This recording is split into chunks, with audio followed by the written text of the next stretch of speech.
Დავბრუნდით რეკლამის შემდეგ ფაქტმეტმა ლარის კურსთან დაკავშირებით მთავრობის ეკონომიკური გუნდის წევრების მიერ გაკეთებული განცხადებები შეაჯამა და დაასკვნა, რომ ბოლო 3 წლის განმავლობაში მათი მხრიდან 27 ცდარი განცხადება გაკეთდა იმის შესახებ, რომ კურსის ცვლილება დროებითი იყო და უახლოეს მომავალში დასტაბილურდებოდა. მთავრობის წევრების განცხადებებს და ამ განცხადებებზე მოსახლეობის დამოკიდებულებას თათია ჩაფიჩაძე გაეცნო, რომელიც პირდაპირ ეთერში გვერდდება. თათია, საინტერესოა რა განცხადებები კეთდებოდა 2013 წლიდან მოყოლებული დღემდე და რაც მთავარია, რამდენად ემთხვეოდა ამ განცხადებების შინაარსი იმ პერიოდისთვის არსებულ კურსის ცვლილებებს. ლარმა გაუფასურება, როგორც ყოველს გვახსოვს 2013 წლის ბოლოდან დაიწყო. მაშინ ლარის კურსი დოლარის მიმართ 1.76 იყო გაუფასურების პირველი ტალღის შემდეგ კი 1.75-ზე გაჩერდა. გაუფასურების მეორე და უფრო მნიშვნელოვანი ტალღა 2015 წლის ნოემბრიდან დაიწყო და კურსის რეკორდული მაჩვენებელი 2.50 მიმდინარე წლის თებერვალში დაფიქსირდა. გაზაფხულზე ლარი 2.13-მდე გამყარდა, თუმცა შემდეგ ისევ გაუფასურების ტენდენციას დაუბრუნდა, რომელიც დღემდე გრძელდება. ბოლო 3 წლის განმავლობაში საქართველოს მთავრობის წევრებმა მრავალჯერ გააკეთეს განცხადება იმის შესახებ, რომ ლარის გაუფასურება დროებითი იყო და მალე ის ისევ დასტაბილურდებოდა ან გამყარდებოდა. გაუფასურების მიზეზად კი სხვადასხვა ფაქტორებს ასახელებდნენ.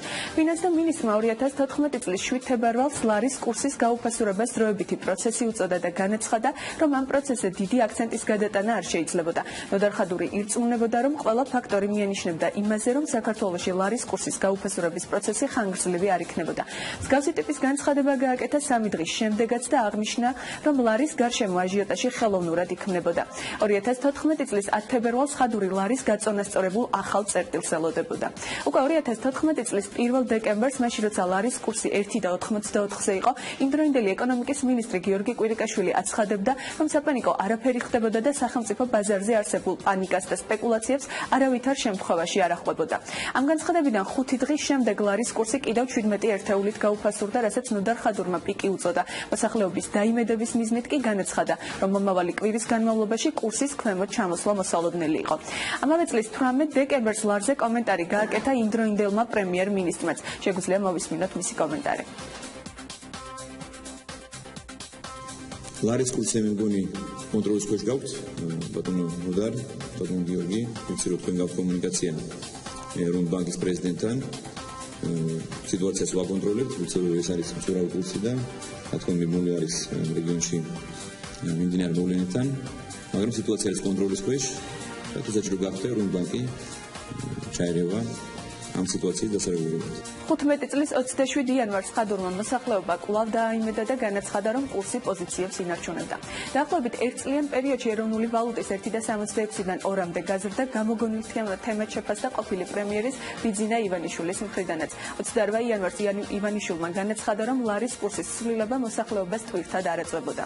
2015 წლის 22 თებერვალს, მაშინ როცა ლარი კიდევ მნიშვნელოვნად გაუფასურდა, ეკონომიკის მინისტრმა გიორგი კვირიკაშვილმა ქამრების შემოჭერის პროცესის დაწყება დაანონსა და განაცხადა, რომ ეს ხალხშესახებ შედეგს აუცილებლად მოიტანდა. უკვე 26 თებერვალს პრემიერ-მინისტრი აცხადებდა, რომ ლარის კურსის შოუების საკეთებელ თემად ხელოვნურად იყო გადაქცეული. 2 მარტს რეგიონალური განვითარებისა და ინფრასტრუქტურის მინისტრმა ლარის გაუფასურება ეროვნული ბანკის იმდროინდელი პრეზიდენტის ქცევით ახსნა. ჯავახიშვილის შეფასებით, ქადაგიძემ ჭარბი ლარის არსებობის პირობებში კომერციული ბანკების დაკრედიტება 350 მილიონიდან 700 მილიონ დოლარამდე გაზარდა, რითაც პროცესი ხელოვნურად გამოიწვია. პატარა შოპუნიები ლარზე გაკეთებულ განცხადებებს შორის ნოდარ ხადურმა მოსახლეობას თავი ამ განცხადებით 2015 წლის 27 მარტს მაშინ დაამახსოვრა, როცა ლარის კურსი დოლართან მიმართებით უკვე 2.23 იყო. მთავრობის მეთაური და ეკონომიკური გუნდის წევრები ლარის კურსის დასტაბილურებაზე განცხადებებს მომდევნო თვეების განმავლობაში აკეთებდნენ. ყველა შემთხვევაში მათი განცხადებების შინაარსი ხელოვნურ პანიკასთან იყო კავშირში. მომდინარე იქიდან, რომ ჩვენ მთლიანად გვაქვს დათვლილი ეს ფულის მიმოქცევის სქემები და გამომდინარე ასევე სახელმწიფო საწარმოების ანგარიშებზე არსებული სადოლარი ნაშთებიდან, რომელიც თანდათან გამოვა ბაზარზე, ასევე გამომდინარე იქიდან, რომ ეროვნულ ბანკთან ერთად გავიარეთ ჩვენ ფულის მიმოქცევა უახლოესი დღეების განმავლობაში, ყველანაირი საფუძველი გვაქვს ვივარაუდოთ იმისათვის, რომ ის რაც დაუშვათ გუშინ ხდებოდა ბაზარზე, არის მხოლოდ და მხოლოდ აჟიოტაჟური ქცევის შედეგი. წლის განმავლობაში დაახლოებით 200 მილიონი დოლარით მეტი შემოვა ჩვენი ოპერაციებით, სახელმწიფო ბიუჯეტის ოპერაციებით, ვიდრე ჩვენ გადავიდით. გარდა ამისა, მე მინდა კიდევ ერთხელ მივაწოდო ინფორმაცია, ჩვენ ამის თაობაზე არაერთხელ განვაცხადეთ, რომ მიმდინარე წელს საბიუჯეტო ხარჯვა არის უპრეცედენტოდ თანაბარი წლის განმავლობაში და ამაში ჩვენ ეს ინფორმაცია მივაწოდეთ კომერციულ ბანკებსაც და ყოველთვის დასაწყისში ანალოგიურ განახლებულ ინფორმაციას მათ მივაწოდეთ. ამიტომ მე მინდა გავიზიარო ბატონ გიორგის მოსაზრება, რომ ეს არის დროებითი მოვლენა. უკვე 2016 წლის 22 იანვარს ახალი პრემიერი ამბობდა, რომ ოპტიმიზმის მიზეზი არსებობდა და ლარი საშუალო გრძელვადიან პერსპექტივაში აუცილებლად დასტაბილურდებოდა.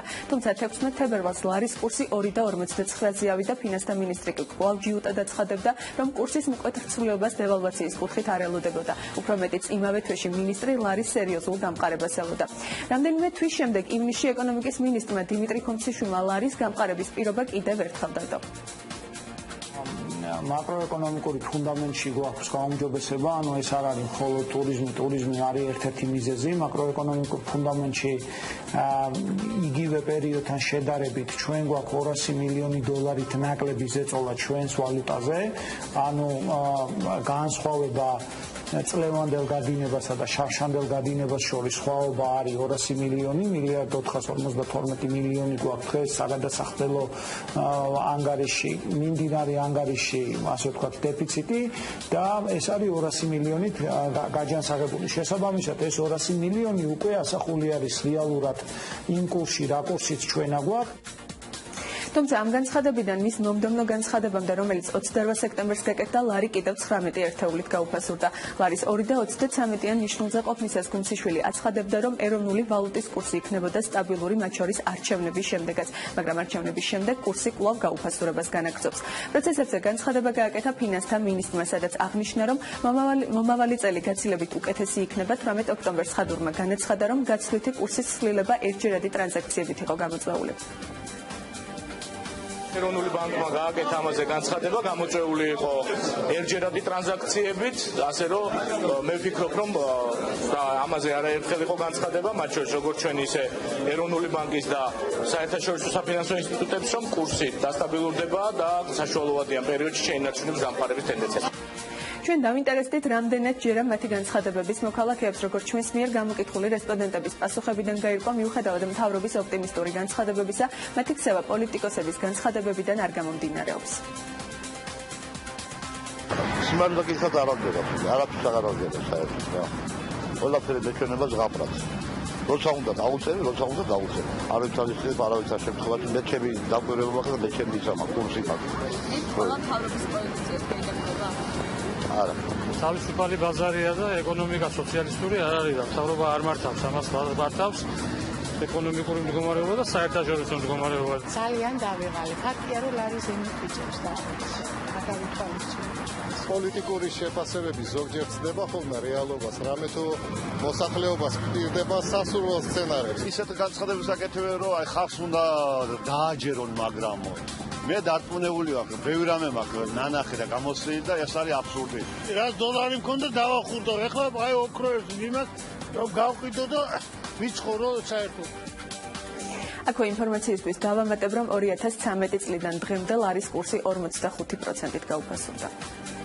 დიდი მადლობა თათია ჩაფიჩაძეს, ტრადიციულად სტაბილური და წყობრი სიუჟეტისთვის, თუმცა ეს ჩემი შეფასებაა და მე პირველი კითხვით გადავდივარ ჩვენს პარტნიორთან და თანაწამყვანთან, ზაზა აბაშიძე წარმოგიდგენთ, ფექტ-ჩეკის, Forbes-ის, ყოველ შემთხვევაში მხოლოდ ამორს გამოვყოფ ანალიტიკოს, ხო. ზაზა, თათია არის დასაფექტ-ჩეკებელი თუ არა შენი აზრით? თათია პრინციპში წინასწარ შეგვიძლია რომ სიმართლე დავუწეროთ დაფექტ-ჩეკების გარეშე, მაგრამ იქიდან გამომდინარე რომ დიდი ეჭვი მაქვს ჩვენი აზრები დაემთხვევა ამ შემთხვევაში.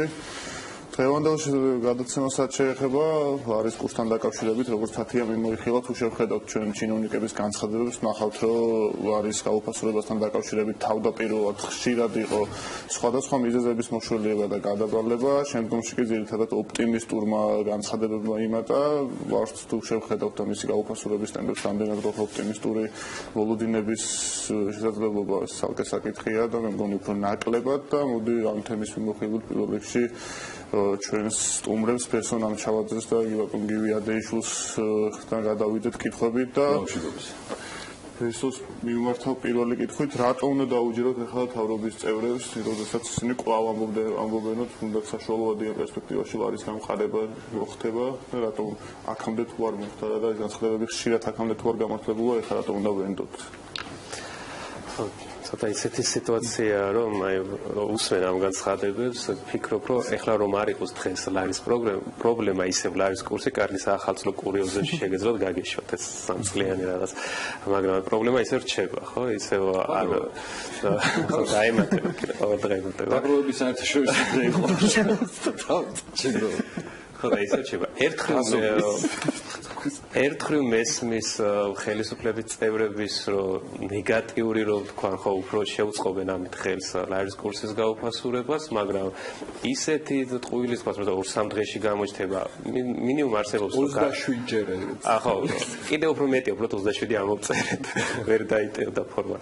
ხო, ანუ არის ერთი სიჩუმე, ან მეორე არის უფრო ლოგიკურად ახსნა ამის, ხო, უფრო დამამშვიდებლად ეს ესეთი შოკუნიებით და რა ვიცი ესეთი აჟიოტაჟით და პანიკას და რაღაც ესე არ არის ხო თუ მოსახლეობას აუხსნენ რომ რეალურად რა პრობლემაა ეკონომიკაში და ამაზე მუშაობ და გადავლახავ უფრო დამაჯერებელი იქნება ვიდრე ეუბნები რომ არჩევნების ბრალია და ჩაი არა არჩევნები მაგრამ ამის ერთი თვეა და უფრო გაუფასურდა ლარი მე სად მიდიხარ ხო როცა კონკრეტულ ისეთ ფაქტს ამოს რომელიც თარიღზეა დამოკიდებული და ჩაივლის ის თარიღი ხო აი გაცილებთ როცა საგარე ფაქტორების ბრალია ეს იყო მუდამ იყოს.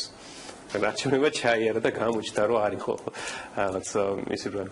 აქედან გამომდინარე რაც მე უფრო თავრობის წევრებს თხოვდი რომ უფრო ესეთი ყურადღება მიაქციონ ამ განცხადებებს, რომ ლარის კურსი მართლა სენსიტიური თემაა და მოლოდინებს და განწყობას მართლა ძალიან დიდი მნიშვნელობა აქვს და არსებობს ესეთი ეკონომიკაში სიტყვის ძალა. აი მე მართლა სიმართლეც თქვა და მართლა ზუსტი ინფორმაცია გქონდეს რომ შემოტრიალდება ხვალიდან ზეგინდა სიტუაცია, უბრალოდ მოსახლეობა შენი აღარ ჭირავს. 27 ტყუილი თქვა ამ ფაქტ-ჩეკი. მან სწორი ინფორმაცია რომ განცხადებაში არის ხო? თუ უბრალოდ ეს სამოკრიბეთ. არა, აქ თუ შევხედოთ ჩვენ განცხადებას ნახავთ, რომ დიდი უმრავლესობა პოზიტიური და პოზიტიური პროგნოზის აკეთების შემდეგ ლარი პირიქით უარყოფით მაჩვენებელს ანახებდა. რა თქმა უნდა, ზოგიერთ შემთხვევაში იყო ისეთი შემთხვევა, როდესაც ლარის კურსმა დაიწია, მაგრამ აქ შინაარსობრივად ტენდენცია უნდა გამოკვეთოთ და ეს სტარად ამიტომ მივიჩნიეთ 27-ვე განცხადება და პრინციპში იგივე კითხვით ბატონ გივისაც შეგვიძლია შევეკითხოთ, აი თუ ნოდარხადურის ბოლო განცხადებას თუ ნახავთ ის კვლავ პოზიტიურ 18 ოქტომბერს საშუალოვადიან პერიოდში კვლავ პოზიტიური მომავალი დასახალართან მიმართებაში თქვენც რამდენად შეიძლება შეაფასოთ და გჯერათ თუ არა ვთქვათ ამ მოგესალმებით კიდევ ერთხელ მადლობა გადაცემაში მოსვლისათვის. მინდა ვთქვა პირველ რიგში ტერმინი არასწორი მოლოდინები, რომელსაც ხშირად იყენებენ და ჩემი აზრით აღნიშნული ხმარება თვითონ აღნიშნული ხმარება არის არასწორი, ვინაიდან მოლოდინი რამდენად სწორი იქნება, გამართლება თუ არა ეს დამოკიდებულია ბაზარზე და რა იქნება გასვლითი კურსი მომავალში. ასევე უნდა ვთქვა, რომ მოსახლეობას აქვს საკმაო გამოცდილება თუ როგორ მოიქცეს და სეზონური ფაქტორები ჩვენთან რომ ყოველთვის ესე იყო რომ თქვათ სექტემბრის შემდეგ ლარი გაუფასურდებოდა, ეს ხდებოდა ყოველთვის და იმ პირობებში, როდესაც ესე ვთქვათ ჰეჯირების ინსტრუმენტების გამოყენება არ ხდება, ხო? ეს მოსაუზნელია რომ იყოს გარკვეული პრობლემა, სანამ უფრო არ დაიხვეწება ბაზარი, თუმცა მოსახლეობა თავს იზღვევს, ესე ვთქვათ, წინასაყიდულობს უცხოურვალდას და ეს სრულიად გასაგებია. რაც შეიძლება ხდება ხელისუფლების განცხადებებს, უნდა ვთქვა, რომ იმ პერიოდში, როდესაც ხდებოდა ლარის მკვეთრი გაუფასურება, ხელისუფლების ერთი ფრთა ამბობდა რომ არაფერი პრობლემა არ არის, ეს გამოსწორდება, მეორე ამბობდა რომ იცით აი ეროვნული ბანკი აუფასურებს ლარს.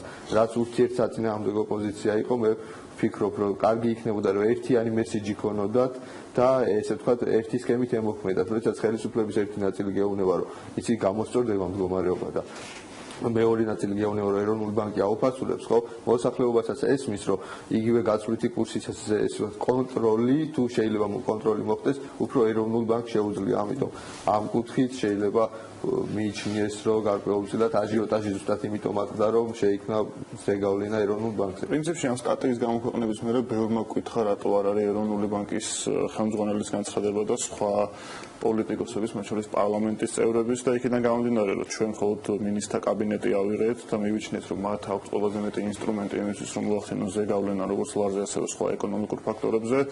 კითხვაც აქედან მიუდგეთ, მაშინ რა შეეძლო ხელისუფლებას გაეკეთებინა და რა ვერ გააკეთეს თუ ხედავთ ასეც და მომავალში რა შეიძლება ამ მიმართულებით თუნდაც იგივე ეკონომიკურმა გუნდა პრემიერმა ან სხვა მთავრობის წევრებმა გააკეთა. ერთ-ერთი თქვა თვითონ ამ განცხადებებშიც არის, როდესაც კვირიკაშვილი ჯერ კიდევ ეკონომიკის მინისტრი ამბობდა, იყო და ამბობდა ერთი წელი შეიძლება გავიდა, რომ ჩვენ ქამრების შემოჭერის პოლიტიკაზე გადავალთ, ხარჯებს დავზოგავთ ბიუჯეტში და ეს არ განუხორციელებინათ. ისევ პრობლემა. ერთ-ერთი პრობლემა, რაც აი დღევანდელ კურსზე მოქმედებს პირდაპირ ის არის, რომ ვერ ვითვისებთ საგარეო დაფინანსებას. სესხსაც ვერ ვიღებთ, ეს ჯანდაბას ვალია, კრედიტს ვერ ვიღებთ, ნაჩუქარ ფულს ვერ ვიღებთ, ჩამორჩენილი გვაქვს 65%-იანი შესრულება გვაქვს წელს 9 თვეში და რატომ ეს გარკვეული ვალდებულებები, რეკომენდაციები ვერ შევასრულეთ და წლევანდელ წელზე არის დაახლოებით 170 მილიონ დოლარზე საუბარი, რომელიც ალბათ ვეღარ მოესწრება წლის ბოლომდე რომ ჩამოერიცხოს. ერთი თქვა არგუმენტი აქვს ფინანსთა მინისტროს, რაც პარლამენტმა ვერ მოასწრო ხელშეკრულების რატიფიცირება, ძალიან ცუდი და დიდი თქვა დანაშაული ჩაუდინეთ თუ ვერ მოასწრო, მაგრამ მე უფრო მგონია რომ რაღაც ხარვეზებია იმ რეკომენდაციების შესრულებაში, მათ შორის იყო თავის დროზე ეროვნული ბანკის როდესაც თავდასხმა ხორციელდებოდა მაშინ შეაჩერებს თუ შეიძლება ბესო ამ ყველაფერში რატო არ არის უფრო მეტად ტირაჟირებული საკრედიტოზე პასუხისმგებელი უწყება მათ შორის, ანუ გულისხმობა 27 განცხადებაში რატო არ იკითხება ეროვნული ბანკის თემა, შეგეხიდეთ როგორც პარტნიორებს. მოდი, ეროვნული ბანკის ხელმძღვანელების ძველი, ახალი, ამას პროდიუსერები გაამზადებდნენ, რამდენიმე განცხადება მოვისმინოთ და შემდეგ სების როლზე, რასაც ბრძანებდი, გავაგრძელოთ საუბარი. ჩვენი აზრით ლარის გაზეთი კურსის გაუფასურებამ მიაღწია იმ ზღვარს, როდესაც არსებობს მნიშვნელოვანი საფრთხე ინფლაციური მოლოდინები გადაიზარდოს ფასების დარში. ასევე მოგეხსენებათ, რომ დღესდღეობით ამ პროცესით ძალიან ზარალობენ ჩვენი მოქალაქეები, ვისაც ვალდებულებები აქვს დოლარში და შემოსავლები ლარში, ამიტომ ლარის კურსის კიდევ უფრო გაუფასურება მნიშვნელოვნად გაუარესებს მათ ეკონომიკურ მდგომარეობას, რაც საბოლოო ჯამში ასევე უარყოფითად აისახება ქვეყნის ეკონომიკას. ზემოთქმულიდან გამომდინარე, ჩვენ მივიღეთ გადაწყვეტილება, მომდევნო კვირიდან დავიწყოთ მონეტარული პოლიტიკის განკაცრება. ჩვენ გამოვიყენებთ ჩვენ ხელთ არსებული გადაცემის მექანიზმების ყველა ინსტრუმენტს. ჩვენი ჩარევა იქნება თანმიმდევრული, ეტაპობრივი და იმ მოცულობის და დოზის, რაც საჭირო იქნება მაკროეკონომიკური სტაბილურობის უზრუნველსაყოფად. ამავე დროს მინდა მოგახსენოთ, როგორც იცით, ჩვენ მქონდა ინტენსიური მოლაპარაკებები და განხილვები მთავრობასთან და ასევე მიღებულია გადაწყვეტილება, რომ ფისკალური ნაწილი და ბიუჯეტის ხარჯითი ნაწილი მომდევნო თვეებში იქნება ან დაბალანსებული, ან უკეთეს შემთხვევაში პროფიციტური.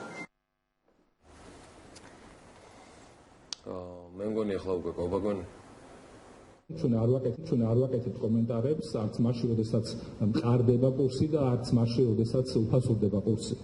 მაგრამ გარკვეულწილად მაინც მინდათ მოგახსენოთ ამასთან დაკავშირებით, ესე იგი, ქონდა ერთჯერადი ფაქტორები, რომელიც ნამდვილად მოქმედებდა და რომელმაც მოახდინეს გავლენა და არსებობდა გარკვეული მოლოდინები, რომელთაც არ შეიძლება რომ გავლენა არ მოეხდინათ გაცვლით კურსზე.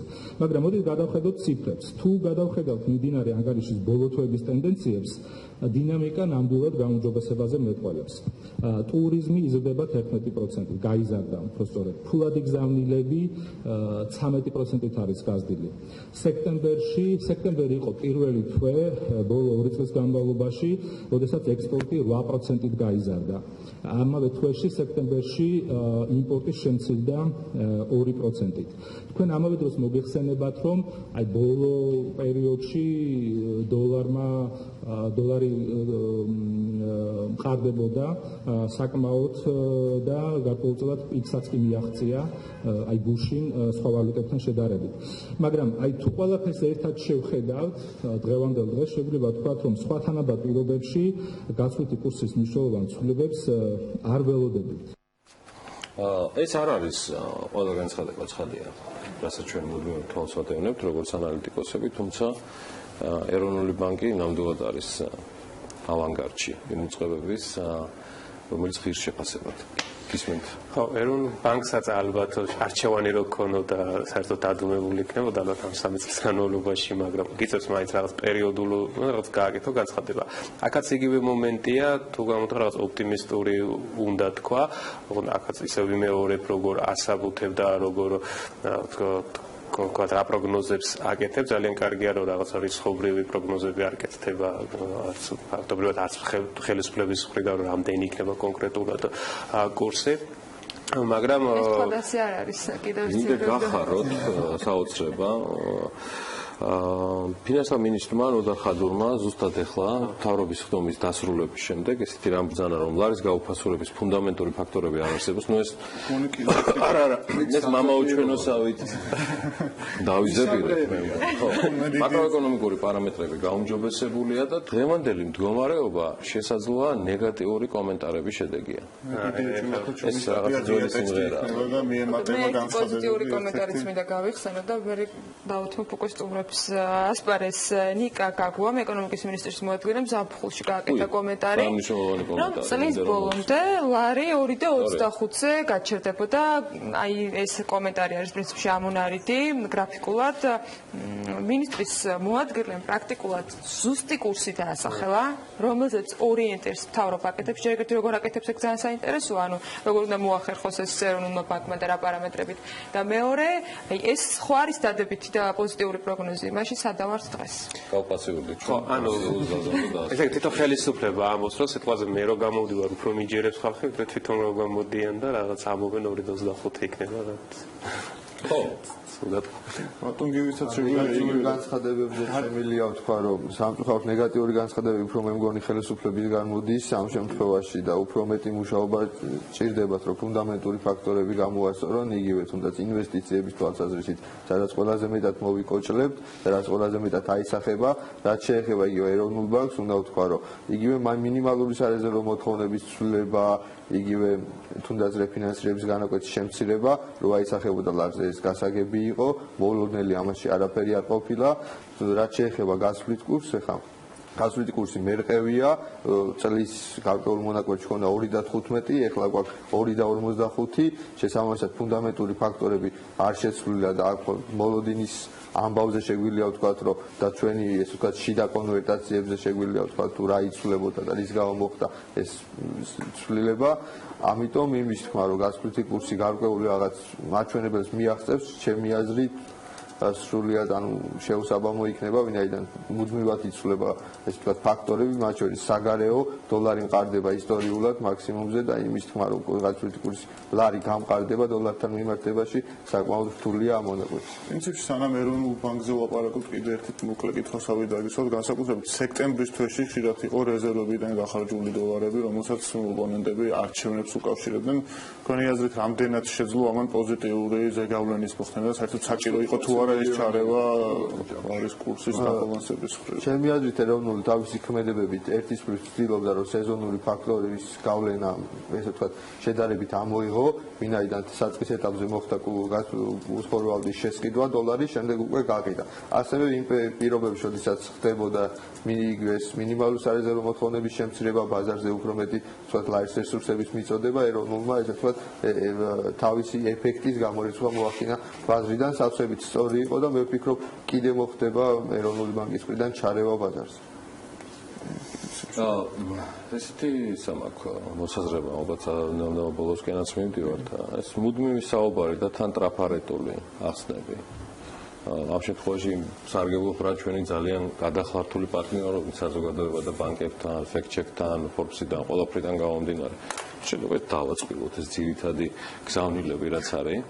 იგივე თუნდაც ნეგატიური ფაქტორები, იმიტომ რომ არ შეიძლება ახლა გივის სრულად რო არ დავეთანხმო, რომ ნეგატიურ ახსნა-განმარტებებს ლართან დაკავშირებით ოდნავ მაინც ეკონომიკაში შეხედული ადამიანები თუ ვინ მიაკეთებს თვითონ არიან. და რატო ხდება ამისრების გადმოტანა, რომ ადამიანებმა, რომლებიც 42 ნიშნულს მიაღწიეს, ხმაც არ ამოიღო და კითხვაც არ დასწრო, მე უკვე გაუფასურა ლარი. არ იქნება რაღაცა ეს ფორმულარები, ან ზაზა არ ვიცი ეს უკვე შენი ეპარქიაა, ასე ვთქვათ, აქედან გამომდინარე, გულისხმობ, რომ ფუნდამენტური ფაქტორები, მაკროეკონომიკური საფუძვლები, ამ დროს ჩვენ ის ინფორმაცია გვაქვს, რაც ეგან ჩვენგან ყოველ შემთხვევაში ხოლმე გაავრცელა FDI-სთან დაკავშირებით.